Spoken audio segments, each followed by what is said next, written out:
They said the hockey stick was a fiction, because there was virtually no trace of the medieval warm period.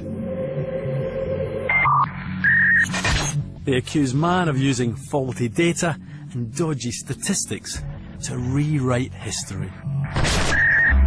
The hockey stick still provokes strong reactions today. What's your reaction when you see that? It's probably the most famous graph in the world, isn't it? And I think, what a shame that a scientific scandal like this would be perpetuated on the American public and on the United Nations. A scandal. It's a scandal. It's absolutely outrageous. This has even been discredited by the National Academy of Sciences. They said it was unsupportable. When you see this, what goes through your mind now? Well, the first thing is great disbelief. Scientists are always bitching with each other. I've been at a conference when someone said, you know nothing about your subject, but they kind of enmity that's been directed at Michael Mann as something else. Some even accused him of the ultimate scientific crime: fraud. If it's fraud, they should be in jail. If it was incompetence, they should be fired.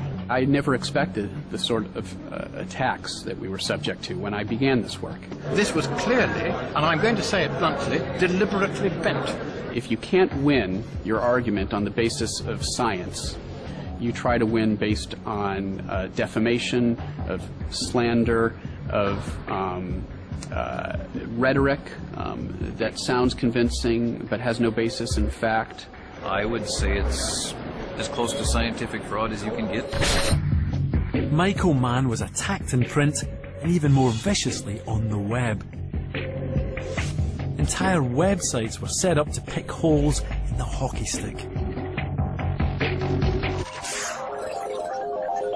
But whilst the skeptics were busy attacking Mann, other researchers were doing their own science, hunting for more proxies and using different methods to work out past temperatures. Soon, Michael Mann's graph was joined by many others, all reconstructing the past 1,000 years of temperature.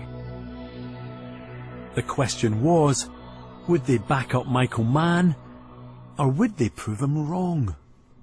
You know, it might look confusing, but this graph has a really clear message. The red line is Michael Mann's original hockey stick graph. It's very flat, with hardly any medieval warm period. The other lines are the reconstructions that have been done since. Now, there's a big spread. In other words, scientists disagree about a lot of the temperatures in here. That's not really surprising, because working out the temperatures for the past few hundred years is a really difficult task. It largely depends on what indications you use. But the crucial part is over here. This is 1000 AD.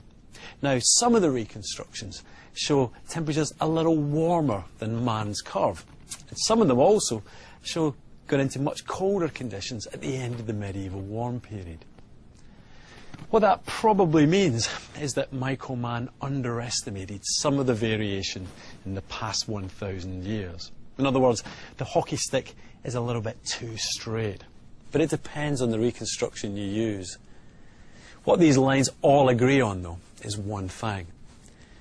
There's no evidence of any period in the past 1,000 years that's as warm as the second half of the 20th century. In other words, the end of the 20th century really is unprecedented. Once again, the sceptical attacks have made the science stronger. We now have a whole hockey team's worth of graphs. They make a very convincing case that the global warming detected by the thermometers and satellites really is unusual.